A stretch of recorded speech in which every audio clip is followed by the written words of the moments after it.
Entertainments in association with SNSF films ഒരു cinema ഞങ്ങൾ ചെയ്തു കഴിഞ്ഞു. തഗ് എന്നാണ് സിനിമയുടെ പേര്. അതിൻ്റെ റിലീസ് കഴിഞ്ഞു. അത്യാവശ്യം ബിസിനസ്സൊക്കെ ആയി. ഞങ്ങൾ OTT റിലീസ് നെക്സ്റ്റ് വീക്കിലേക്ക് വെച്ചിരിക്കുകയാണ്. ആ ഒരു സാഹചര്യത്തിൽ പുതിയൊരു ചിത്രം അനൗൺസ് ചെയ്യുക എന്നുള്ള ഒരു പരിപാടിയാണ് നമ്മൾ ഉദ്ദേശിക്കുന്നത്. ഞങ്ങൾ പുതിയ സിനിമയിലേക്ക് കടക്കുകയാണ്. അടുത്ത മാസമാണ് ഷൂട്ട്. എക്സാക്ട് ഡേറ്റും പൂജ കാര്യങ്ങളൊക്കെ നിങ്ങളുടെ സഹകരണം എല്ലാത്തിനും ഉണ്ടാവുമെന്നറിയാം. ആ കാര്യങ്ങൾ പിന്നാലെ അറിയിക്കാം. അപ്പോൾ ഈ സിനിമയെ പറ്റിയിട്ട് വിശദമായിട്ടുള്ള കാര്യങ്ങൾ നമ്മുടെ ഡയറക്ടർ ശ്രീ ബാലുദാസ് നായർ സംസാരിക്കും. ഇതിൽ ഇപ്പോൾ പ്രധാനമായിട്ടും നമുക്ക് ഇന്നത്തെ ദിവസത്തിന്റെ പ്രത്യേകത എന്ന് പറഞ്ഞാൽ ഒരുപാട് തിരക്കുള്ള സിനിമയുമായി ബന്ധപ്പെട്ട് ഒരുപാട് തിരക്കുള്ളവരാണ് മീഡിയാസ് എല്ലാവരും എന്നറിയാം. ശ്രീ ബിബിൻ ബ്രോ ഞാൻ പരിചയപ്പെടുത്തേണ്ട ആവശ്യം നിങ്ങൾക്കില്ല. ഞങ്ങളുടെ ഒരു സഹോദര സ്ഥാനത്ത് ഞങ്ങൾ കാണുന്ന ഒരാൾ ഞങ്ങളുടെ സിനിമയുടെ ഒരു പാർട്ടാകും എന്ന് ഞങ്ങൾ പ്രതീക്ഷിക്കുകയും സംസാരിക്കുകയും ചെയ്തിട്ടുള്ള ഒരു വ്യക്തിത്വമാണ് ശ്രീ ബാലുദാസ് നായർ. ഞങ്ങളുടെ സിനിമയുടെ ഡയറക്ടറാണ്. പ്ലാൻ ബാലു എന്റർടൈൻമെന്റ് എന്ന് പറയുന്ന പ്രൊഡക്ഷൻ ഹൗസിന്റെ ഉടമസ്ഥൻ കൂടിയാണ്. ശ്രീ ജഗൻ ബാപ്പച്ചൻ ഞങ്ങളുടെ സിനിമാറ്റോഗ്രാഫറാണ്.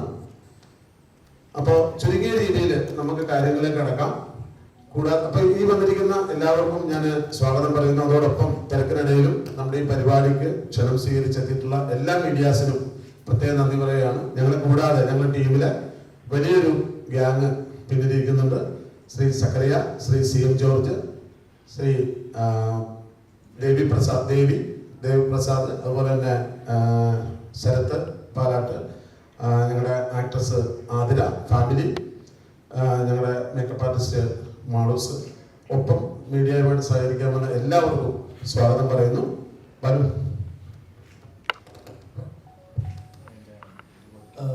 എല്ലാവർക്കും നമസ്കാരം. നമ്മൾ ഒരു പ്രസ് മീറ്റ് എന്താണ്, അല്ലെങ്കിൽ നമ്മൾ പ്രസിനോട് സംസാരിക്കാൻ തീരുമാനിച്ചതിന്റെ കാരണം രാജേട്ടൻ പറഞ്ഞ പോലെ നമ്മുടെ ഒരു പുതിയൊരു അനൗൺസ്മെന്റ് അറിയിക്കാൻ വേണ്ടിയിട്ടാണ്. അപ്പൊ അതിലൊരു ഒരു കറക്ഷൻ എന്താണെന്ന് വെച്ച് കഴിഞ്ഞാൽ, നമ്മൾ ഒരു സിനിമയുടെ അനൗൺസ്മെന്റ് ആയിട്ടല്ല നമ്മൾ ഇന്ന് പ്രസ് മീറ്റ് വിളിച്ചിരിക്കുന്നത്. നമ്മളൊരു യൂണിവേഴ്സ് ആണ് നമ്മൾ അനൗൺസ് ചെയ്യാൻ തീരുമാനിച്ചിരിക്കുന്നത്. 3 സിനിമകളുള്ള ഒരു ട്രൈലജി, അതായത് 3 സിനിമകൾ ഉള്ള ഒരു യൂണിവേഴ്സ്. ഈ യൂണിവേഴ്സിന്റെ പ്രത്യേകത എന്ന് വെച്ച് കഴിഞ്ഞാൽ ഇതൊരു ഹൊറർ യൂണിവേഴ്സ് ആണ്. എനിക്ക് തോന്നുന്നു മലയാളത്തിൽ അങ്ങനെ ഒരു സിനിമാറ്റിക് യൂണിവേഴ്സ് ഇതുവരെ വന്നിട്ടില്ല എന്നാണ് എൻ്റെ വിശ്വാസം. Horror cinematic universe. അപ്പോൾ നമ്മുടെ ഒരു പുതിയ വെഞ്ചറാണ്. അതിൽ 3 സിനിമകൾ. അതിൽ 1ാമത്തെ സിനിമയാണ് ഇപ്പോൾ രാജേട്ടൻ പറഞ്ഞ പോലെ അടുത്ത മാസം ചിത്രീകരണം ആരംഭിക്കുന്നത്. വീണ്ടും ഒരു കറക്ഷൻ കൂടുണ്ട്. പ്രതീക്ഷിക്കുന്നു എന്നുള്ളതല്ല, വിപിൻ ചേട്ടൻ നമ്മുടെ 3 സിനിമകളുടെയും ഒരു വലിയ ഭാഗം തന്നെയാണ്.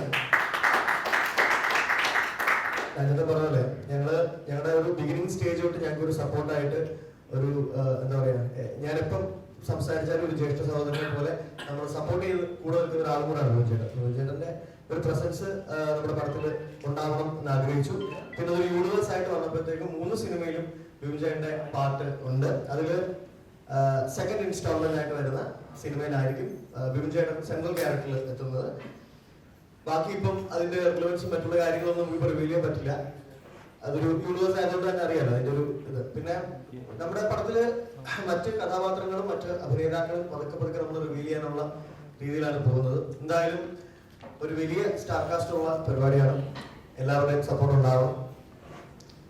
നമ്മുടെ സിനിമാറ്റിക് യൂണിവേഴ്സിന് നമ്മൾ പേര് ചെയ്തിരിക്കുന്നത്, അതിന് നമ്മുടെ LC എന്നൊക്കെ പറയാൻ പോകുന്നില്ല. നമ്മൾ ഭൂത് എന്ന് പറയുന്ന ഒരു കോൺസെപ്റ്റ്. അതിന്റെ ഫുൾ ഫോം എന്ന് പറയുന്നത് ബാലൂസ് ഹൊറർ യൂണിവേഴ്സ് ട്രൈലജി. 3 പാർട്ടായതുകൊണ്ട് നമുക്ക് അങ്ങനെ നമ്മൾ ഭൂത് എന്നാണ് നമ്മൾ അതിനെ ഷോർട്ടായിട്ട് വിളിച്ചിരിക്കുന്നത്. അപ്പൊ അതിന്റെ ഫസ്റ്റ് ഇൻസ്റ്റാൾമെന്റ് ആയിട്ടുള്ള ഫസ്റ്റ് മൂവി, അതിന്റെ പേര് പറയാൻ ഇവിടെ ഞങ്ങളുടെ ജ്യേഷ്ഠനായിട്ടുള്ള ഞങ്ങളുടെ ബിബിൻ ചേട്ടനെ തന്നെ ഞാൻ നിയോഗിക്കുകയാണ്. അപ്പോൾ നമസ്കാരം. വീണ്ടും ഒരു സിനിമയുടെ വെഞ്ചറുമായിട്ട് ഞാൻ പുതിയ കുറച്ച് സൗഹൃദമായിട്ട് കൂടിച്ചേരുകയാണ്. അതിന്റെ സന്തോഷത്തിലാണ്. അതിൽ ബാലു പറഞ്ഞ പോലെ, ബാലു എൻ്റെ അടുത്ത് വന്ന് പറഞ്ഞപ്പോൾ എനിക്കൊന്നും മനസ്സിലായില്ല ആദ്യം. എന്താ സംഭവം എന്ന് വെച്ചാൽ, ചേട്ടാ ട്രയോളജിയാണ്, 3 സിനിമ ഒരുമിച്ചാണെന്നൊക്കെ പറഞ്ഞപ്പോൾ എനിക്കൊന്നും മനസ്സിലായില്ല. പിന്നെ എനിക്ക് മനസ്സിലായത്, ഇത് ആദ്യമായിട്ടാണ് മലയാളത്തിൽ ലോഞ്ച് ചെയ്തത് ഈ 3 സിനിമകൾ. അതായത് ഓരോ സിനിമകളിലും അതിൻ്റെതായ കണക്ഷൻ ഉണ്ടാവും. അതിലെ കഥാപാത്രങ്ങൾ ഈ സിനിമയിലുണ്ടാവും, ഈ സിനിമയിലെ കണക്ഷൻ അടുത്ത സിനിമയിലുണ്ടാവും. അങ്ങനെയുള്ള രീതിയിലാണ് ഇവര് പ്ലാൻ ചെയ്തിരിക്കുന്നത്. അതിന്റെ കഥയുടെ രീതികളൊക്കെ കേട്ടു. രസകരമായിട്ടുണ്ട്. അപ്പോൾ ഇവര് അടുത്ത ദിവസങ്ങളിൽ തന്നെ എത്രയും പെട്ടെന്ന് പൂജ ഉണ്ടാവുന്നതായിരിക്കും.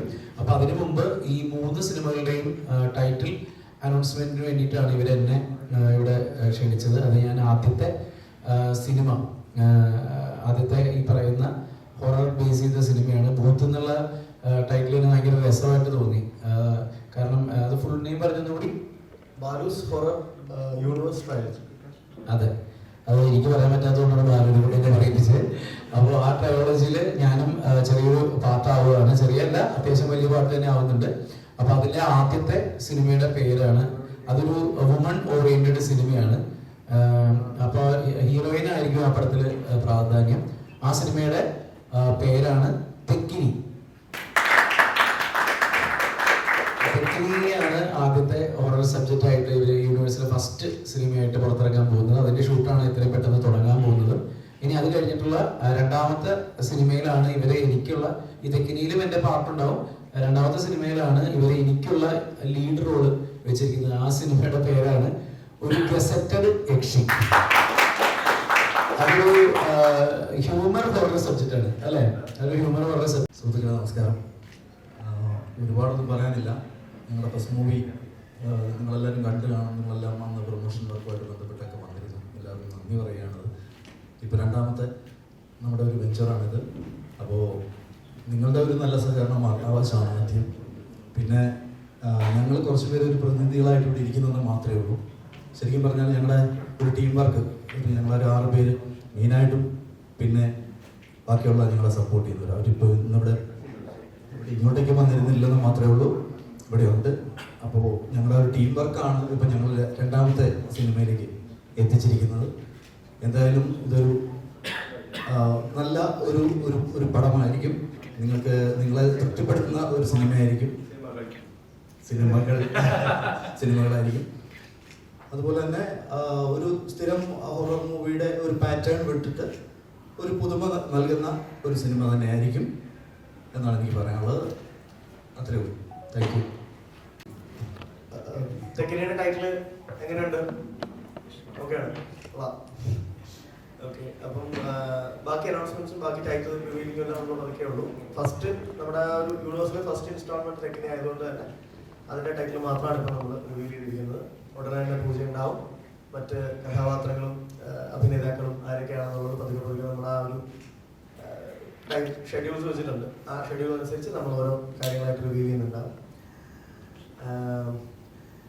ഈ എന്താ പറയാ, ഫസ്റ്റ് പടം ഇപ്പൊ തെക്കിനി എന്ന് പറയുന്ന സിനിമ ഒരു ചേട്ടൻ പറഞ്ഞ പോലെ അതൊരു ഫീമെയിൽ സെൻട്രിക് സിനിമയാണ്. അതിലും മലയാളത്തിന്റെ, ഇപ്പം അധികം പറയാൻ പറ്റില്ലെങ്കിലും മലയാളത്തിന്റെ മുൻനിര നായകന്മാരിൽ ഒരാളുടെ ക്യാമിയോ സ്പെഷ്യലായിട്ട് ഉണ്ടാവും. ബിബിൻ ചേട്ടനെ എടുത്തു പറയാത്ത എന്താന്ന് വെച്ച് കഴിഞ്ഞാൽ ബിബിൻ ചേട്ടൻ മറ്റൊരു പുറത്തുനിന്ന് ഒരാൾ വരുന്ന പോലെ അല്ല, ഞങ്ങളുടെ സ്വന്തം ബിബിൻ ചേട്ടനാണ്. അപ്പൊ അതുകൊണ്ടാണ് അങ്ങനെ പറഞ്ഞത്. നമ്മുടെ ടീമാണ്. ഓക്കെ, ഹൊറർ എന്ന് പറയുന്ന ഒരു ജോണറിനെ കുറിച്ച് അറിയാലോ. ഈ ഹൊററിന് തന്നെ പല വേരിയേഷൻസ് ഉണ്ട്. ഈ 3 സിനിമകളും ഹൊറർ കാറ്റഗറി അല്ലെങ്കിൽ ആ ഒരു ജോണറിൽ വരുന്നതാണെന്നുള്ളതാണ് കോമൺ ഫാക്ടർ. പക്ഷെ അതിൽ തന്നെ ഡിഫറൻസ് ഉണ്ട്. ഈ പറഞ്ഞ പോലെ ചേട്ടന്റെ ലീഡ് വരുന്ന നമ്മുടെ ഒരു ഗസറ്റഡ് യക്ഷി എന്ന് പറയുന്ന സിനിമ ഒരു ഹൊറർ കോമഡി ജോണറിലാണ് വരുന്നത്. മർദ്ദക്കാവ് എന്ന് പറയുന്ന സിനിമ ഒരു പീരിയഡ് ഡ്രാമ പ്ലസ് ഹൊറർ എന്നുള്ള ഒരു ജോണറിലാണ് വരുന്നത്. അതേസമയം തെക്കിനി നമ്മുടെ ഫസ്റ്റ് വെഞ്ചർ എന്ന് പറയുന്നത് ഒരു time travel plus horror work ചെയ്യുന്ന ഒരു സിനിമയായിരിക്കും. മലയാളത്തില് ഇതുവരെ നമ്മളൊരു ടൈം ട്രാവൽ മറ്റേ നമ്മുടെ സിജുവിൽസിന്റെ പടം ടൈം ട്രാവലർ ആയിരുന്നു. പുഷ്പം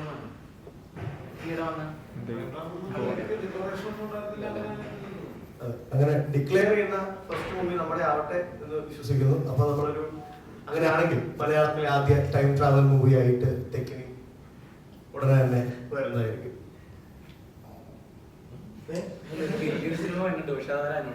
അതെ അതെ, അവർ അനൗൺസ് ചെയ്യാത്ത പക്ഷം നമ്മുടെ അനൗൺസ്മെന്റ്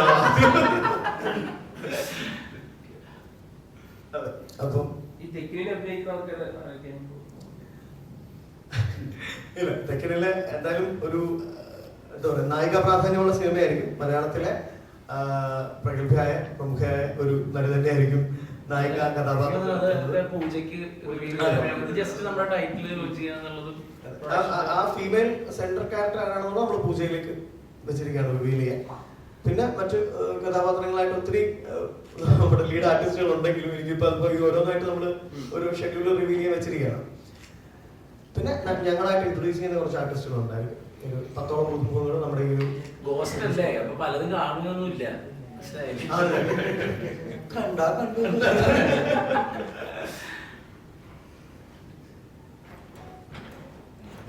വേറെന്താണ് ഇന്ത്യയുടെ പ്രേതാണോ? ഇവിടെ എനിക്ക് മനുഷ്യരായിട്ട് ജീവിച്ചിട്ട് പറ്റണില്ല. പ്രേതം ബിബിചേട്ടന്റെ ക്യാരക്ടർ ഇച്ചിരി കോംപ്ലിക്കേറ്റഡ് ക്യാരക്ടറാണ്. ബിബിചേട്ടന്റെ ക്യാരക്ടറിന്റെ പേരും ഭയങ്കര ഹ്യൂമറസ് ആയിട്ടുള്ള ഒരു പേരായിരിക്കും. അതായത് ആ പേര് ഞാൻ ഇതുവരെ ബിബിചേട്ടനോട് പറഞ്ഞിട്ടില്ല എന്നുള്ളത്, അത് നിങ്ങളോട് പറഞ്ഞിട്ടില്ല എന്നുള്ളത്. ബിബിചേട്ടനോട് ഞാൻ ക്യാരക്ടർ നെയിം പറഞ്ഞിട്ടില്ല. എന്താണ് ക്യാരക്ടർ എന്ന് പറഞ്ഞിട്ടുണ്ട്, ക്യാരക്ടറിന്റെ മറ്റുള്ള കാര്യങ്ങൾ, ഇങ്ങനെയുള്ള കാര്യങ്ങൾ. പക്ഷെ ക്യാരക്ടർ പേര് പറഞ്ഞിട്ടില്ല. അങ്ങനെ ഒരു സർപ്രൈസ് എല്ലായിടത്തും കീപ്പ് ചെയ്ത് പോയിക്കൊണ്ടിരിക്കുകയാണ് ഇതുവരെ. കാണുന്ന ഓഡിയൻസിന് കിട്ടുമായിരിക്കും അല്ലേ? വൈകാതെ എന്തായാലും പൂജ ഡിക്ലെയർ ചെയ്യുന്നുണ്ട്. ആ പൂജയിൽ നമ്മൾ ആരാണ് അഭിനേതാക്കളെന്നും കൃത്യമായ ക്യാരക്ടേഴ്സിന്റെ പേരുകൾ റിവീൽ ചെയ്യാന്നുള്ള ഒരു സർപ്രൈസ് ആയിട്ട് ഞങ്ങൾ ഇതിന്റെ ഫസ്റ്റ് പോസ്റ്റിൽ തന്നെ പറഞ്ഞിരുന്നത് സർപ്രൈസ് അനൗൺസ്മെന്റ് എന്നാണ് പറഞ്ഞത്. ഇത് പെട്ടെന്ന് തീരുമാനിച്ചാണ്. ഇന്നലെ ഡിസൈഡ് ചെയ്തു. വളരെ തിരക്കിലിടയ്ക്കായിരുന്നു കാര്യങ്ങൾ പറഞ്ഞിട്ട് വേറെ അത്യാവശ്യം നിന്നിട്ടും ഇതിനുവേണ്ടി വന്ന് നമുക്ക് ഒരു അനൗൺസ്മെന്റ് എന്നുള്ള രീതിയിൽ പോസിബിളി വേണ്ടി മാത്രം വന്നു എന്നുള്ളതേ ഉള്ളൂ. നമുക്ക് ബാക്കി ഇവന്റ്സിനെല്ലാം നിങ്ങളുടെ സപ്പോർട്ട്, അതാണ് ഇൻട്രൊഡക്ഷൻ ആയിട്ട് ഞാൻ പറഞ്ഞത്. ബാക്കി എല്ലാ ഇവന്റ്സിനും നിങ്ങളുടെ സപ്പോർട്ട് വേണം, പൂർണ്ണമായ സഹകരണം വേണം.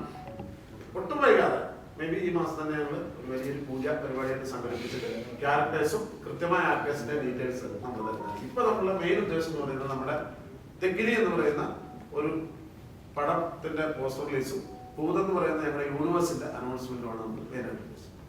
അതാണ് കേട്ടോ ശരിക്കും വാർത്തയായിട്ട് കൊടുക്കേണ്ടത്. മലയാളത്തിൽ ആദ്യമായിട്ട് ഒരു ഹൊറർ യൂണിവേഴ്സ് വരികയാണ്, ഒരു 3 സിനിമ ഒരുമിച്ച് വരികയാണ്. അതിന്റെ കാര്യമില്ല, അതാണ് അതിന്റെ നമ്മുടെ ഇന്ന് വിളിച്ചേക്കണ അതിന്റെ ഉദ്ദേശം, അതാണ് സതുദ്ദേശം. അതാണ് എനിക്ക് മലയാളത്തിലെ 3 സിനിമ ഒരുമിച്ച് അനൗൺസ് ചെയ്യുന്നത് അനൗൺസ്മെന്റ് ഈ ട്രയോളജി പോലെ വന്നിട്ടുണ്ട്. ബാലുവിന്റെ ശരിക്കും പറഞ്ഞ തുടക്കം എന്ന് വിശേഷിപ്പിക്കുന്ന സമയത്ത് ശരിക്കും അധികം ഗ്യാപ്പ് ഇല്ലാതെ തന്നെ അടുത്ത ഒരു 3 പടം ഒരുമിച്ച് ചെയ്യാന്ന് പറയുന്നത് ഒരു വലിയൊരു അച്ചീവ്മെന്റ് ആണ്. ശരിക്കും ഇപ്പം ആദ്യത്തെ പടത്തിൽ നിന്ന് അതായത് മനസ്സിലായ ചില കാര്യങ്ങൾ ഉണ്ടാവുമല്ലോ. അതായത് അനുഭവങ്ങളുടെ ഇതും ചില കൈപ്പേറിയ അനുഭവങ്ങളും നല്ല അനുഭവങ്ങളും ഒക്കെ ഉണ്ടാവും. അപ്പൊ എന്താണ് ശരിക്കും മലയാള സിനിമയില് ഇപ്പം ഒരു സിനിമ എടുക്കുക, അത് വിജയിപ്പിച്ചെടുക്കുക എന്ന് പറഞ്ഞ എളുപ്പമാണ്? ഞാനെപ്പോഴും പറയുന്ന ഒരു കാര്യമുണ്ട്, നമ്മൾ ഹാർഡ് വർക്ക് ചെയ്യുക എന്നുള്ളൊരു കാര്യമുണ്ടല്ലോ. അത് ഹാർഡ് വർക്ക് എപ്പോഴും നമുക്ക് റിസൾട്ട് തരും എന്നുള്ളതിന് ഉത്തമ ഉദാഹരണമാണ് ബിബിചേട്ടൻ. എല്ലാം ബിബിചേട്ടനിലേക്ക് പറയുന്നതല്ല കേട്ടോ. ഞാൻ പറയുന്നത് നമുക്കിപ്പോൾ ഈ കൂട്ടത്തിൽ എക്സാമ്പിൾ ആയിട്ട് എടുത്തു പറയാൻ പറ്റുന്ന ഒരാളാണ് ബിബിചേട്ടൻ. ആ ഒരു ഹാർഡ് വർക്ക് ഞങ്ങളുടെ ടീം ചെയ്യുന്നുണ്ട്, ഞങ്ങൾ നല്ല എഫേർട്ട് ഇടുന്നുണ്ട്. പിന്നെ ഈ പറഞ്ഞ പോലെ അപ്ഡേറ്റ് ചെയ്യാൻ വേണ്ടിയിട്ട് ശ്രമിക്കുന്നുണ്ട്. ഇപ്പം ബ്രോ പറഞ്ഞ പോലെ ഞങ്ങൾക്കുണ്ടായ തിക്താനുഭവങ്ങളിൽ നിന്നും ഞങ്ങൾ പഠിക്കാനാണ് ശ്രമിക്കുന്നത്. അതായത് ഞങ്ങൾക്കുണ്ടായിരിക്കുന്ന പോരായ്മകളും ഞങ്ങൾ പഠിക്കാറുണ്ട്.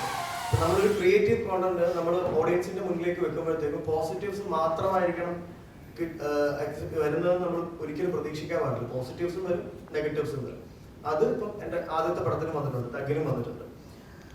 നെഗറ്റീവ്സിൽ ഈ പറഞ്ഞ പോലെ അവർ പറയുന്നതിൽ കൺട്രോളെന്ന് പറയുന്ന കാര്യങ്ങൾ എടുക്കുകയും തിരുത്താൻ ഞങ്ങൾ തയ്യാറുമാണ്. എന്നാൽ ഒരു കാര്യമില്ലാതെ വിമർശിക്കുന്നവരുടെ അത് അങ്ങനെ തട്ടിക്കളഞ്ഞിട്ട് നമ്മൾ മുന്നോട്ട് പോവുകയും ചെയ്യും. അത് വേറെ കാര്യം. പിന്നെ ബ്രോ പറഞ്ഞ പോലെ നമ്മളൊരു ചെറിയ ഗ്യാപ്പ് എന്ന് പറയുമ്പോഴത്തേക്കും ആദ്യ സിനിമ ഇറങ്ങിയതിന് ശേഷമുള്ള ഗ്യാപ്പാണ്. പക്ഷെ ഞങ്ങൾ ഇതിനു വേണ്ടിയിട്ട് വർക്ക് ചെയ്യാൻ തുടങ്ങിയിട്ട് കുറെ കാലമായി. ഇതിന് പുറകെ ഞങ്ങൾ വർക്ക് ചെയ്യാൻ തുടങ്ങി. മുമ്പ് ഈ തഗ്ഗിനൊക്കെ മുമ്പ് ഈ സബ്ജക്റ്റിനെ പറ്റിയും ഇങ്ങനെ ഒരു ആശയത്തെ പറ്റിയൊക്കെ നേരത്തെ സംസാരിച്ചിട്ടുള്ളതാണ്. എനിക്ക് മറതയാണ് ഇതിന്റെ 3ാമത് വരാൻ പോണ സിനിമയാണ് ഞങ്ങൾ ആദ്യമേ ചിന്തിച്ചു വന്നിരുന്നത്. പിന്നെ അത് ഒരു യൂണിവേഴ്സ് ആയിട്ട് ചിന്തിച്ചു വന്നപ്പോഴാണ് മറ്റുള്ള ത്രെഡുകൾ വന്നത്. അത് ഒരു സ്റ്റെപ്പിംഗ് സ്റ്റോൺ വെച്ച ശേഷം ഈ ഒരു യൂണിവേഴ്സിലേക്ക് കടക്കാമെന്ന് കരുതിയിട്ടാണ് നമ്മൾ തഗ്ഗിന് ശേഷം ചെയ്യുന്നത്. ഓക്കെ, ഒരു ക്രിയേറ്റർ എന്നുള്ള നിലയ്ക്ക് ശരിക്കും എപ്പോഴും എന്ത് പ്രൊജക്ട് നമ്മൾ പ്ലാൻ ചെയ്യുമ്പോഴും എന്തെങ്കിലും തരത്തിലുള്ള വ്യത്യസ്തമായ എന്തെങ്കിലും കഥകൾ ഉൾപ്പെടുത്തണം എന്ന് ചിന്തിക്കാറുണ്ട്. അപ്പൊ ഒരു സ്റ്റോറി വൈസ് ഈ കഥയുടെ പ്രത്യേകത എന്ന് പറയുന്നത് എന്തായിരിക്കാം? ജോണർ തന്നെയാണ്. 3 സിനിമയുടെയും ജോണർ ഈ പറഞ്ഞ പോലെ നമുക്ക് അത്ര എപ്പോഴും നമുക്കിപ്പോൾ ഞാൻ പറയാം ഹൊറർ കോമഡി. ചേട്ടാ ഒന്ന് സൈലന്റ് ആക്കിട്ടാ പ്ലീസ്. ഓക്കെ, 3 സിനിമയുടെയും ജോണറുകൾ തന്നെയാണ് നമ്മുടെ ഇതിൽ പറയുന്ന ഒരു കാര്യം വെച്ച് കഴിഞ്ഞാൽ. അപ്പം മലയാളത്തിൽ ഹൊറർ കോമഡി അല്ലെങ്കിൽ ഹൊറർ സബ്ജക്റ്റുകൾ തന്നെ വളരെ ചുരുക്കമാണ് സംഭവിക്കുക. ഹൊറർ കോമഡി എന്ന് പറയുന്നത് വല്ലപ്പോഴുമാണ് വരുന്നത്. അത് മലയാളി ഓഡിയൻസ് അക്സെപ്റ്റ് ചെയ്യാറുമുണ്ട്, ഇതും അക്സെപ്റ്റ് ചെയ്യട്ടെ. ഫസ്റ്റ് മൂവിയെ സംബന്ധിച്ചിടത്തോളം ടൈം ട്രാവൽ എന്ന് പറയുന്നത് മലയാളികൾ അത്രയും എക്സ്പ്ലോർ ചെയ്തിട്ടുള്ള ഒരു സബ്ജക്റ്റ് അല്ല. അല്ലെങ്കിൽ ഫാന്റസി സിനിമകൾ തന്നെ കുറച്ചാണുള്ളത് വരുന്നത്. അപ്പൊ അത് തന്നെയാണ് ഈ കഥയിൽ നമ്മൾ കൊണ്ടുവരാൻ ശ്രമിച്ചിരിക്കുന്ന പുതുമ എന്ന് പറയുന്നത്. അതിന്റെ ട്രീറ്റ്മെന്റും പിന്നെ പറഞ്ഞ പോലെ എന്താ പറയാ അതിന്റെ ജോണറാണ്. ഈ ഇതുവരെ നമ്മൾ മലയാളികൾ എക്സ്പ്ലോർ ചെയ്യാത്ത കുറച്ച് കാര്യങ്ങൾ ട്രൈ ചെയ്യുന്നുണ്ട്. പിന്നെ യൂണിവേഴ്സ് എന്ന് പറയുന്ന സംഭവം ഇതുവരെ മലയാളത്തിൽ ഇങ്ങനെ വന്നിട്ടില്ലല്ലോ. അപ്പൊ അതിന്റെ ഒരു എക്സൈറ്റ്മെന്റ് ഞങ്ങൾക്കും ഉണ്ട്, അത് ഓഡിയൻസിനും ഉണ്ടാവട്ടെ എന്ന് പ്രാർത്ഥിക്കും. ധ്യാൻ ചേട്ടൻ ഇതുവരെ ഓൺ ബോർഡ് ആയിട്ടില്ല. അതായത് ഞങ്ങള് കാസ്റ്റിംഗിലാണ്. അപ്പം ടെക്നിക്കില് ഞാൻ വലിച്ചിടാൻ സാധ്യതയുണ്ട്.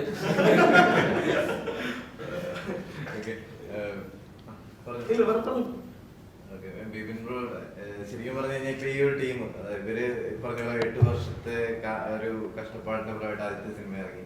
അപ്പൊ അതുപോലെ ഒരു ഒത്തിരി ഹോംവർക്ക് ചെയ്തതിന് ശേഷമാണ് ഒരു പരിധിവരെ ഇവര് ഈ ഒരു മേഖലയിലേക്ക് വന്നിട്ടുള്ളത്. അപ്പൊ ഇവരോട് ഈ സഹകരിച്ചു തുടങ്ങുമ്പോൾ എത്രത്തോളം അതായത് അവരുടെ എഫേർട്ടിനെ മനസ്സിലാക്കിയിട്ടുണ്ട്? എനിക്ക് തോന്നുന്നു ഇവര് മാത്രമല്ല ബ്രോ, സിനിമയായിട്ട് വരുന്ന എല്ലാ ആളുകളും കഷ്ടപ്പെടാതെ ഒരാൾക്കും ഒരു സിനിമയും കിട്ടുന്നില്ലെന്ന് വിശ്വസിക്കുന്ന ഒരാളാണ് ഞാൻ. കഷ്ടപ്പാടെന്ന് പറഞ്ഞാൽ ഭയങ്കര കഷ്ടപ്പാട്, കുഞ്ഞു കഷ്ടപ്പാടല്ല അത്. ഒരാള് നമ്മള് ഒരു കഥ നമ്മുടെ ഉള്ളിലായി അത് നമ്മൾ ഉറക്കമില്ലാതിരുന്ന് അത് എഴുതി ഫുള്ളാക്കി തീർത്ത് ഒരുപാട് ആളുകളെ വായിച്ച് കേൾപ്പിച്ച് ആർട്ടിസ്റ്റുകളുടെ പുറകെ നടന്ന് ഡേറ്റ് വാങ്ങി, അല്ലെങ്കിൽ അതിന് മുമ്പ് പ്രൊഡ്യൂസറെ കണ്ട് അവരുടെ കുറേ പേരെ കൺവിൻസ് ചെയ്ത് അപ്പോൾ അവർ പറ്റില്ല ഇവർ പറ്റില്ല എന്ന് പറഞ്ഞ് അങ്ങനെ ഓടി ഓടി ഓടി ഓടി അതിനൊരു വലിയൊരു തപസ്യ തന്നെ വേണ്ടതുണ്ട് സിനിമ. ആ സിനിമ അത്രയും കഷ്ടപ്പെട്ടിട്ട് ഈ പറഞ്ഞ പോലെ മുന്നോട്ട് വന്നു കഴിഞ്ഞിട്ട് തിയേറ്ററിൽ ഇറക്കി അത് വിജയിക്കുകയോ ജയപരാജയങ്ങളല്ല. ഞാൻ എപ്പോഴും ഞാൻ ഒരു കാര്യം പറയാറുണ്ട്, ജയപരാജയങ്ങളിലേക്കാൾ ഉപരി നമ്മുടെ ശ്രമങ്ങളാണ് നടന്നുകൊണ്ടിരിക്കുന്നത്. എല്ലാവരും അങ്ങനെ തന്നെയാണ്. നിങ്ങളും ഇപ്പൊ ഈ ഷൂട്ട് ചെയ്യുമ്പോഴും ഞങ്ങളെ നന്നായിട്ട് കവർ ചെയ്യണമെന്ന് നിങ്ങൾ ആഗ്രഹിക്കുന്നത്. ചിലപ്പോൾ നിങ്ങളുടെ മെമ്മറി കാർഡ് തീർന്നു പോകുമ്പോൾ ചിലപ്പോൾ നിങ്ങൾക്ക് പണി കിട്ടാറുണ്ട്. അപ്പൊ ഞാൻ കോമഡി പറഞ്ഞല്ല, പക്ഷെ നിങ്ങൾ അത് മനഃപൂർവ്വം അല്ലല്ലോ, നിങ്ങൾ നന്നാക്കാൻ ശ്രമിച്ചു പക്ഷെ മെമ്മറി കാർഡ് തീർന്നു പോയി, അത്രേ ഉള്ളൂ. ഇത് എല്ലാവരും അവരവരുടെ ലൈഫിലേക്ക് എടുത്തു കഴിഞ്ഞാല് തീർന്നിരിക്കുകയാണ്. കണ്ട പക്ഷെ ഒരു ഉദാഹരണം പറഞ്ഞാണ് ഇവിടെ ശരിക്കും സംഭവിച്ചത്. അപ്പൊ ഞാൻ പറഞ്ഞത് എല്ലാവരും ലൈഫിലേക്ക് സ്വയം എടുത്തു കഴിഞ്ഞാൽ എല്ലാം നല്ലത് ചെയ്യാൻ നമ്മൾ ശ്രമിക്കുന്നു. ചിലപ്പോൾ ഇതാവും. ഇവരുടെയൊക്കെ സംബന്ധിച്ചിടത്തോളം എല്ലാവരും ഇപ്പൊ നമ്മൾ എന്നെയും വിഷ്ണുവിന്റെ ഒക്കെ അടുത്ത് ഏറ്റവും കൂടുതൽ വരുന്നത് പുതിയ ആളുകളാണ് നമ്മുടെ അടുത്ത് വരുന്നത്. അപ്പോൾ നമ്മളാൽ കഴിയുന്ന രീതിയിൽ അത് അഭിനയിക്കാൻ നോക്കും. അതിലെന്തെങ്കിലും കാര്യങ്ങൾ ഉണ്ടെങ്കിൽ സജഷനായിട്ട് പറഞ്ഞു നോക്കും. അതിന്റെ കൂട്ടത്തിൽ വിജയത്തിന് വേണ്ടിയിട്ടുള്ള എല്ലാ ശ്രമങ്ങളും ഞങ്ങളുടെ ഭാഗത്തു നിന്നുണ്ടാവും. അത് മാത്രമേ നമുക്ക് ചെയ്യാനുള്ളൂ. മനസ്സിലായില്ലേ? വേറെ ഒന്നും നമുക്ക് ചെയ്യാനില്ല. നമ്മൾ പണിയെടുത്തുകൊണ്ടിരിക്കുന്നുണ്ട് എന്നുള്ള വിശ്വാസത്തിലാണ് മുന്നോട്ട് പോകുന്നത്. അതിനെ നമുക്ക് ആർക്കും തോപ്പിക്കാനും പറ്റത്തില്ല അല്ലേ? അവര് അത് എന്തൊക്കെ ആര് കുറ്റം പറഞ്ഞാലും അവൻ പണിയെടുത്തോണ്ട് വിജയം കൊണ്ടിട്ടെന്ന് പറയും.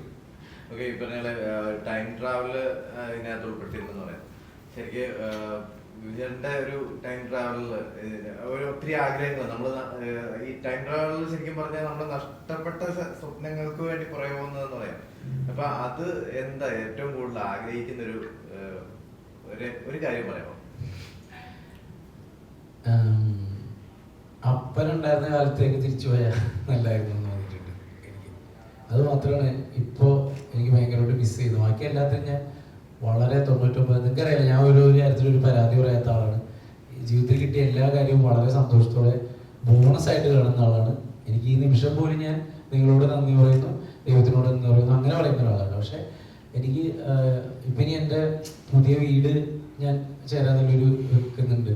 അപ്പോൾ അതിൻ്റെയൊക്കെ പരതാമസമൊക്കെ വരാൻ പോവുകയാണ്. എപ്പോഴും അതിൻ്റെ ഓരോ ഘട്ടത്തിലേക്ക് അടുത്തപ്പോഴും ഞാൻ എപ്പോഴും മിസ് ചെയ്യുന്നത് എൻ്റെ അപ്പനെയാണ്. അപ്പോൾ ആ അപ്പൻ്റെ ആ സമയത്തേക്ക് വന്നിരുന്നെങ്കിൽ അപ്പൻ ഇന്ന് ഞാൻ ചെയ്യാൻ ആഗ്രഹിക്കുന്ന എല്ലാ കാര്യങ്ങളും എനിക്ക് അപ്പം ചെയ്തോളൂ. അതാണ് എൻ്റെ ടൈം ട്രാവലിൽ ഞാൻ ആഗ്രഹിക്കുന്ന ഒരു കാര്യം. പിന്നെ ടൈം ട്രാവലർ ഇതാണെങ്കിലും സിനിമ ഞങ്ങൾ ആദ്യം മലയാളത്തിലെ ആദ്യത്തെ ശരിക്കും പറഞ്ഞാൽ റിലീസായിട്ടില്ല സിനിമ, റിലീസാവും. ഞാനും വിഷ്ണുവും കൂടി ഒരു മരതകം എന്ന് പറഞ്ഞൊരു സിനിമ ചെയ്തിരുന്നു. അത് ടൈം ലൂപ്പാണ്. അത് ആൻഡ്രോ ചേട്ടനൊക്കെ ആയിരുന്നു എൻ്റെ പ്രൊഡക്ഷൻ. അപ്പോൾ ആ സിനിമ എത്രയും പെട്ടെന്ന് ഇറങ്ങട്ടെ എന്ന് കൂടി ആഗ്രഹിക്കുകയാണ്. കാരണം അത് കൊറോണ സമയമില്ലേ, ആ സമയത്ത് ചെയ്തതാണ് ഫസ്റ്റ് ടൈം ലൂപ്പ് പരിപാടി. അത് ഭയങ്കര ഇൻട്രസ്റ്റിംഗ് പരിപാടിയാണ്. ഈ പറഞ്ഞ പോലെ നേരത്തെ പറഞ്ഞ പോലെ ഒത്തിരി കഷ്ടപ്പെട്ട് നമ്മൾ സിനിമയിലേക്ക് എത്തിപ്പെടുന്ന കുറെ അധികം താരങ്ങളും ടെക്നീഷ്യന്മാരൊക്കെ ഉണ്ട്. പക്ഷെ ഇപ്പോഴത്തെ ചില സംഭവങ്ങൾ എന്ന് പറഞ്ഞാൽ നമ്മൾ വേദനപ്പെടുത്തുന്ന കാര്യങ്ങൾ തന്നെയാണ്. കാരണം ഒരു നിങ്ങളുടെ ഇടയ്ക്ക് തന്നെ, അതായത് അമ്മ സംഘടനയിൽ വന്ന തെരഞ്ഞെടുപ്പിന്റെ ഭാഗമായിട്ട് ചില വിവാദങ്ങളൊക്കെ നടന്നുകൊണ്ടിരിക്കുന്നു. അത് ഒരു അനാവശ്യമായ ചില വിവാദങ്ങളിലേക്ക് നീങ്ങിക്കൊണ്ടിരിക്കുകയാണ്. അപ്പോ ഇപ്പൊ നിലവിൽ ശ്വേതാ മേനോനെതിരെ വരുന്ന ഈ ഒരു കേസിനെ വിവിധന്റെ അഭിപ്രായം? ഞാൻ ഇങ്ങനെയുള്ള കാര്യങ്ങൾക്ക് ഒന്നും അഭിപ്രായം പറഞ്ഞ് നിങ്ങൾ എന്തെങ്കിലും കേട്ടിട്ടുണ്ടോ? കാരണം എനിക്ക് തന്നെ 100 പ്രശ്നങ്ങളുണ്ട്. അതിൻ്റെ ഇടയിൽ എനിക്ക് ഈ ഫേസ്ബുക്കിൽ വരുന്ന പ്രശ്നങ്ങൾ കാണാനോ തീർക്കാനോ എനിക്ക് ഒരു സമയമില്ല. ഞാൻ ഒരാളെ കുറിച്ച് അഭിപ്രായം പറയില്ല. മറ്റവർ ഭയങ്കര ഓവറാണ്, അവർ ഫുൾ ഇതാണെന്ന് പറഞ്ഞാൽ ഞാനത് കാണാറില്ല. എനിക്കത് അറിയണ്ട. ആരും ഇവിടെ പോയി ടൂർ പോയാലും എനിക്കത് അറിയണ്ട. അല്ല, ഞാൻ ചോദിക്കാനുള്ള കാരണം ഇപ്പം ആക്ടേഴ്സ് എന്ന് പറഞ്ഞു കഴിഞ്ഞാല് ശരിക്കും പറഞ്ഞാൽ ഒരു കഥ കൊണ്ടുവന്നു കഴിഞ്ഞാൽ ആ കഥാപാത്രമാവുക എന്നുള്ളതാണ് അയാളുടെ ജോലി. അപ്പൊ അത് കൃത്യമായി ചെയ്തതാണ് 3-4 സിനിമകളിലൂടെ ശ്വേതാ മേനോൻ ചെയ്ത തെറ്റെന്ന് പറയുന്നത്. അപ്പൊ ആ നാളെ ഒരു സുപ്രഭാതത്തില് ബിബിൻ ചേട്ടൻ ഒരാളെ കുത്തിക്കൊല്ലുന്ന ഒരു സീൻ ഉണ്ടെങ്കിൽ നാളെ അത് ബിബിൻ ചേട്ടൻ എന്താ ഒരു കൊലപാതകയാണെന്നും പറഞ്ഞിട്ട് കോടതി കേസ് എടുക്കുക അല്ലെങ്കിൽ ഒരു FIR ഇട്ട് കഴിഞ്ഞാൽ എന്തായിരിക്കും നിലപാട്? ഇതിനെപ്പറ്റി നിലപാടെന്ന് പറഞ്ഞു കഴിഞ്ഞാൽ അത് എന്നെ പറ്റി പറയുമ്പോൾ ഞാൻ സംസാരിച്ചാൽ പോലെ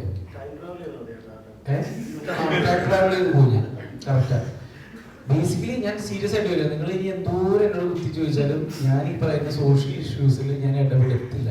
കാരണം അതിന്റെ ആവശ്യമില്ല. ഒരാഴ്ചത്തേക്ക് വേണ്ടിയിട്ടുള്ള ഉത്തരത്തിന് ഈ പറയുന്ന ഒരാഴ്ചയിലുള്ള ഇതിന്റെ ആയുസ് അല്ലേ? നിങ്ങളിപ്പോ എന്ത് ചോദിച്ചാൽ ഈ കാരണം 15-ാം തീയതി പോയി ഞങ്ങൾ വോട്ട് ചെയ്യുന്നിടത്ത് പരിപാടി കഴിഞ്ഞു. അത് വീണ്ടും ആ ഒരാഴ്ചത്തെ ഉത്തരത്തിന് വേണ്ടിട്ട് എന്നെ എറിഞ്ഞിട്ട് കൊടുക്കണ്ട. നാളെ ഒരു സുപ്രഭാതത്തിൽ ഇത് പ്രതികരിക്കുന്നില്ല എന്നും ഒരു വരാം. വളരെ നല്ലത്, രക്ഷപ്പെട്ടു. അവനോട് എന്ത് ചോദിച്ചിട്ട് കാര്യമില്ല. അവന്റെ വായി കുത്തിയിലൊന്നും പറയില്ല, അവൻ പ്രതികരിക്കുന്നില്ല. കയ്യില്ലാത്തതെന്ന് പറഞ്ഞാൽ അത്രയും സന്തോഷം.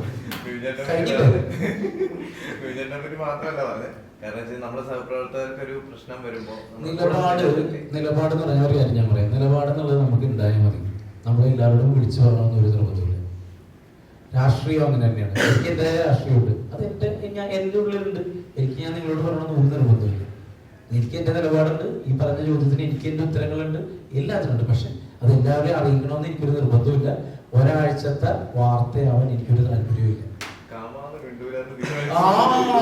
എന്നെ എന്ത് പറഞ്ഞു പറഞ്ഞു എനിക്ക് ഭയങ്കര ഇഷ്ടം. ഇപ്പൊ ഈ പറഞ്ഞ പ്രൊഡ്യൂസർ അസോസിയേഷൻ ആണെങ്കിലും ചേംബർ ഓഫ് കൊമേഴ്സ് ആണെങ്കിലും അമ്മയാണെങ്കിലും ഈ 3 സംഘടനകളിൽ നിന്നും ഞങ്ങൾ വളർന്നു വരുന്ന കലാകാരന്മാർക്ക് കിട്ടുന്ന സപ്പോർട്ട് വലുതാണ്, വലിയ സപ്പോർട്ട്. ഞങ്ങൾ അത് മാത്രം നോക്കുന്നുള്ളൂ. ഞങ്ങളിപ്പോ ഇന്നലെ മിനിഞ്ഞാന്നാണ് ഞങ്ങളുടെ ഈ സിനിമയുടെ പേര് രജിസ്റ്റർ ചെയ്യാൻ വേണ്ടിയിട്ട് ചേംബറിലേക്ക് ആയിരുന്നു. ചെറുതുടനെ രജിസ്റ്റർ ചെയ്യാനായിട്ട് സാങ്കേതികമായ ബുദ്ധിമുട്ടും മറ്റു പ്രശ്നങ്ങളൊക്കെ ഉണ്ടായിരുന്നു.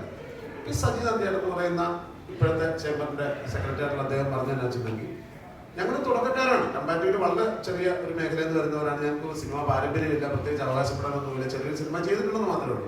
ഈ ടീം ചെന്നപ്പോഴത്തേക്ക് അദ്ദേഹം കാണിച്ച ഈ ഇലക്ഷൻ തിരക്കിനിടയ്ക്കും ഓഫീസിലെത്തി എടാ എന്നത്തേക്കാണ് ഞങ്ങളൊന്ന് അനൗൺസ്മെന്റ് ഇങ്ങനെ ചെയ്യണമെന്ന് പറഞ്ഞപ്പോൾ നിന്ന നിപ്പിൽ തന്നെ ഒരു ഫിലിമിന്റെ പേര് രജിസ്റ്റർ ചെയ്യുകയും ബാക്കി 2 എണ്ണത്തിന്റെ ആപ്ലിക്കേഷൻ വാങ്ങിച്ചു നോക്കുകയും അവർ പറഞ്ഞത് തുടർച്ചയായ സിനിമകൾ ചെയ്തവർക്കാണ് 3 സിനിമ അനൗൺസ് ചെയ്യേണ്ട കാര്യമുള്ളൂ. സത്യത്തിൽ എന്തിനാ എന്നുള്ള ചോദ്യം ചോദിക്കുക ചെയ്തതെന്നാണ് സജീവത്യായിട്ട്.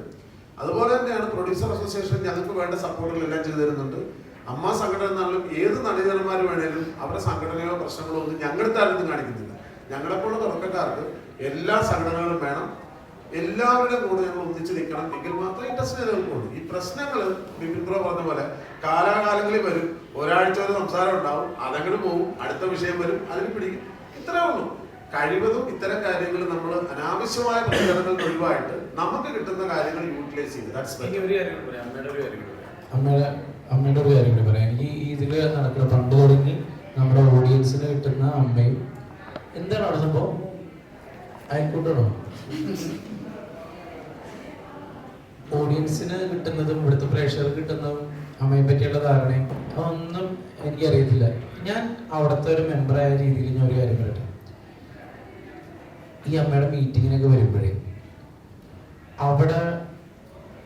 അവിടെയുള്ള ഒരുപാട് കലാകാരികൾ അവിടെ വർക്കുള്ളവർ എത്ര പേരുണ്ടെന്നുള്ളതല്ല, ഇവിടെ വരുന്ന ഒരുപാട് ആളുകൾ ഈ അമ്മ നേരിട്ട് സഹായിക്കുന്നതും നേരിട്ട് കാണുന്ന ആളാണ്. എനിക്കത് മാത്രം അറിയാം. ഒരുപാട് ഇപ്പോഴുള്ള കലാകാരന്മാരെ, നേരത്തെ ഉണ്ടായിരുന്നവരെ ഒരുപാട് സഹായങ്ങൾ, അതിപ്പോൾ നമുക്ക് ഹോസ്പിറ്റൽ കേസ് ആണെങ്കിലും അവർക്ക് മാസം മാസം കിട്ടുന്ന കൈനീട്ടമാണെങ്കിലും അത് വെച്ച് മരുന്ന് വാങ്ങുന്ന ഒരുപാട് ആളുകളുണ്ട്. ഞാൻ ആ ഒരു പോസിറ്റീവ് സൈഡ് മാത്രമേ അതിൻ്റെ കാണുന്നുള്ളൂ. എനിക്ക് വേറെ ഒന്നും കാണാൻ പാടില്ല. അവിടുത്തെ ഞാൻ കാണുന്നത് ഇതാണ്. അവിടുത്തെ ഒരു നന്മ ഞാൻ നന്നായിട്ട് കാണുന്നുണ്ട്. അവിടെയുള്ള എല്ലാ കലാകാരന്മാരും അതിൽ ഒരുപാട് സന്തോഷിക്കുന്നുണ്ട്, അഭിമാനിക്കുന്നുണ്ട്. ഇത് മാത്രമാണ് എൻ്റെ കാഴ്ചയിൽ അമ്മ. നമ്മൾ തെക്കിനിലേക്ക് തിരിച്ചു വന്നത്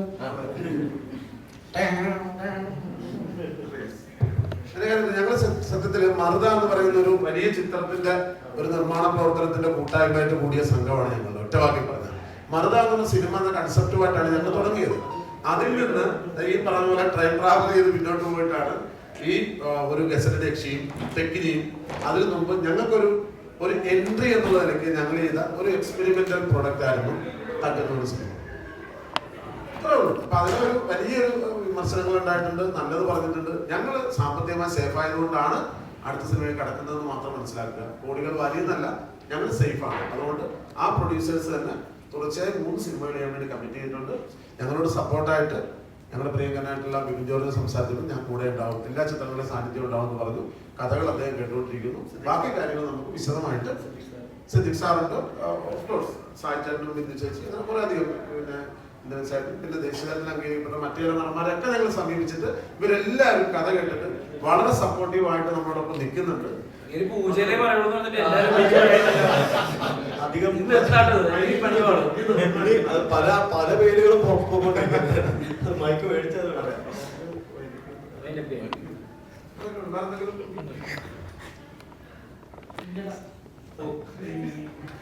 ചെറിയ സ്കെയിലിൽ വരുന്ന പടങ്ങള് അത് അനൗൺസ് ചെയ്യുന്ന സമയത്ത് തന്നെ ഇപ്പൊ റിവ്യൂസ് ആണെങ്കിൽ പോലും എന്താ പറയുക നെഗറ്റീവ് പറയാനായിട്ട് കാത്തിരിക്കുന്ന ആൾക്കാരാണ്. ഇപ്പൊ തെക്കിനിലേക്ക് വരുന്ന സമയത്ത് അങ്ങനെ ഒരു പേടിയുണ്ട്. ഇപ്പൊ ഇവര് ഇല്ല, എനിക്ക് വെടിക്കെട്ടോട് കൂടി അതൊക്കെ പോയി.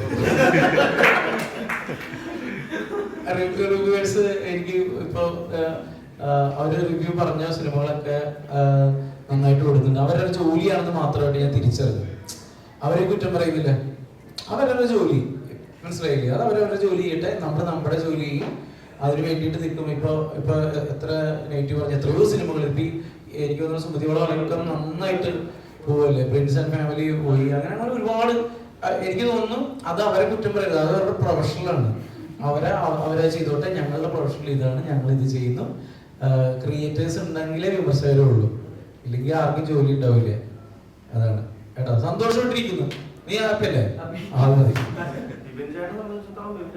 എന്താണ് എത്രയോ സിനിമ കഴിഞ്ഞിട്ടാണ് ഇതിന്റെ വെടിക്കെട്ടിലേക്ക് എത്തുന്നത്.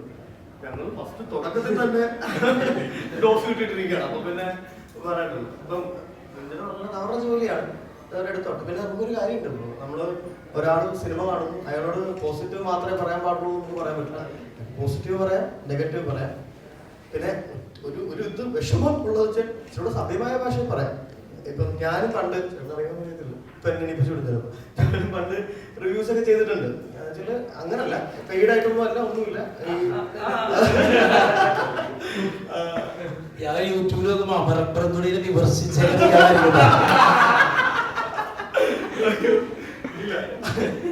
അമരപ്പുറത്തോടെ ആരെങ്കിലും വിമർശിക്കുക അല്ല, ഞാനും ചെയ്തിട്ടുണ്ട്. പക്ഷെ ഞാൻ ചെയ്യുമ്പോൾ ഒരിക്കലും ഈ പറഞ്ഞ പോലെ നമ്മള് ഒരു ലെവലിൽ താഴേക്ക് പോയിട്ടില്ല. വാക്കുകൾ ഉപയോഗിക്കുമ്പോഴാണെങ്കിലും ഒക്കെ എനിക്കതിന് കിട്ടിയത് അറിയാമല്ലോ. പിന്നെ നല്ല പേഴ്സണൽ വാക്കൊക്കെയാണ് ഈ പറഞ്ഞ ഒരു പ്രമുഖനായ റിവ്യൂ ഉപയോഗിച്ചിരുന്ന വാക്കുകളൊക്കെ. നമുക്കതൊന്നും വിഷയമില്ല. ഞാൻ പറഞ്ഞില്ല, ഞാൻ കേൾക്കുമ്പം നമ്മുടെ സിനിമയെ കുറിച്ച് ഒരാൾ മോശം പറഞ്ഞേ ഭയങ്കര സന്തോഷം, അങ്ങനെ ഒരിക്കലും ഒരാൾക്കും ഉണ്ടാകത്തില്ല. നമുക്കൊരു വിഷമം ഉണ്ടാവും, ഒരു ഇച്ചിരി നേരത്തേക്ക് ഒരു വിഷമം ഉണ്ടാവും. പിന്നെ ബാക്കി എന്താണെന്നുള്ളത് നോക്കിയിട്ടാണ്. എന്തായാലും നമ്മുടെ പ്രൊഡ്യൂസേഴ്സ് ഹാപ്പി അല്ല എന്നുണ്ടെങ്കിൽ, അവര് ആദ്യത്തെ പടം കൊണ്ട് സേഫ് അല്ലായിരുന്നു എന്നുണ്ടെങ്കിൽ അവര് വീണ്ടും ഒരു സിനിമ ചെയ്യത്തില്ല എന്ന് പറയാം, 3 സിനിമ അവരെന്തായാലും ഏറ്റെടുക്കത്തില്ല. അപ്പൊ അതുകൊണ്ട് അത് കൂടുതലൊന്നും എനിക്ക് പ്രൂവ് ചെയ്യാനുണ്ടെന്ന് തോന്നുന്നില്ല. പിന്നെ നേരത്തെ പറഞ്ഞാൽ ക്ഷമൊക്കെ ഉണ്ട്, പോകെ പോകെ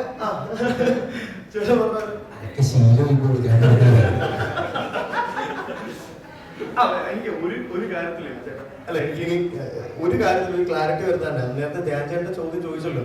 അപ്പൊ ചേട്ടാ, ധ്യാൻ ചേട്ടൻ പാവുണ്ട് വലിയൊരു റൈറ്റ് സ്കെച്ചിന്റെ ഇടയ്ക്കായിരുന്നു, ഉജ്ജ്വലൻ റിലീസ് നിൽക്കുകയായിരുന്നു. ഈ ഇതിന്റെ ഇടയ്ക്കുന്ന് ഞങ്ങൾ ചെന്ന് സംസാരിച്ചു. ഇതുപോലെ ഒരു ഇമ്പോർട്ടന്റ് ക്യാരക്ടറാണ്. ഇപ്പൊ പടം ഇറങ്ങി കഴിഞ്ഞിട്ട് ഞാൻ പറയാം, വിക്ടിമാണ് പടത്തിൽ. ഈ ഒരു ക്രൈം നടക്കുന്നു, ഒരു കൊലപാതക കേസാണ്. അതിന്റെ വിക്ടിം എന്ന് പറയുന്നത് ഇമ്പോർട്ടന്റ് ക്യാരക്ടറല്ല. അപ്പൊ അദ്ദേഹം വരുന്നു, ഒരു ദിവസം രാവിലെ തൊട്ട് എഫേർട്ട് ഇടുന്നു, വൈകുന്നേരം വരെ.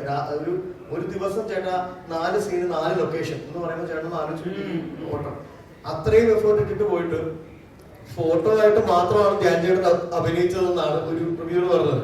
അപ്പം ഞങ്ങൾ പറയുന്നത് എന്താ അറിയാം, സിനിമയെ കുറിച്ച് നമ്മൾ റിവ്യൂ പറയുമ്പോൾ ഇപ്പം ബ്രോ ചോദിച്ചോണ്ട് പറയും, കറക്റ്റ് ഉള്ള കാര്യം മാത്രം പറയാം. പടം ഇഷ്ടപ്പെട്ടില്ലേ, പടത്തിന്റെ ക്വാളിറ്റി മോശമാണോ, പടം മോശം സിനിമയാണോ, പടത്തിന്റെ കഥ കൊള്ളത്തില്ലേ, എന്ത് വേണേ പറഞ്ഞു, ഒരു കുഴപ്പമില്ല. പക്ഷെ ഇല്ലാത്തത് പറയില്ല.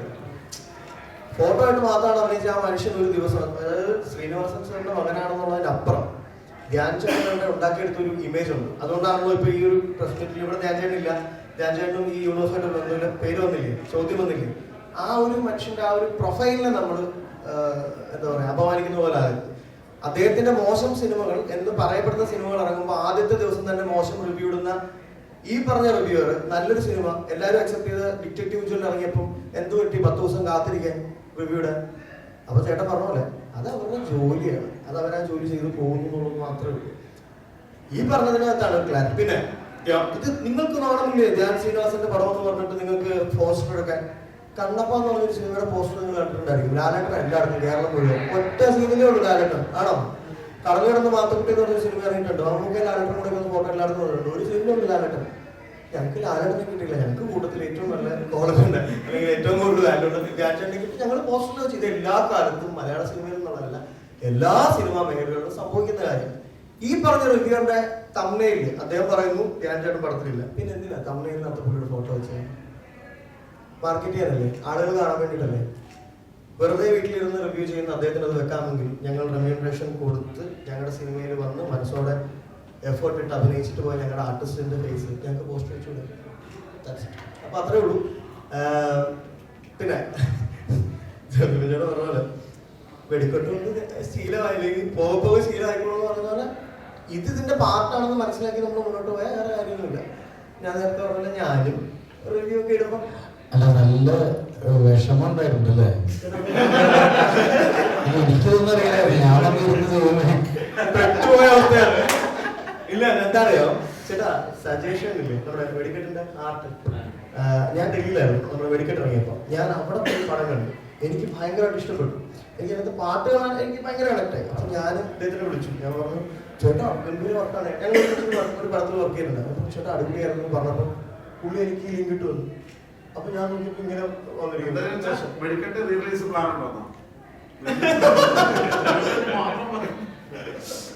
ഇല്ല, ആ ടോപ്പികൾ ചോദിച്ചപ്പോഴത്തേക്കും അപ്പൊ ടെക്നിയുടെ പൂജ ഉടനെ ഉണ്ടാവും, ടെക്നിയുടെ അനൗൺസ്മെന്റുകൾ കൂടെ ഉണ്ടാവും. ഞങ്ങളുടെ കുറച്ച് ആർട്ടിസ്റ്റുകളും ടെക്നീഷ്യൻസും കൂടെ അവിടെ വന്നിട്ടുണ്ട്. അവരെ നമുക്ക് ഒന്ന് ജസ്റ്റ് ഒന്ന് ഇങ്ങോട്ടേക്ക് വിളിക്കാം.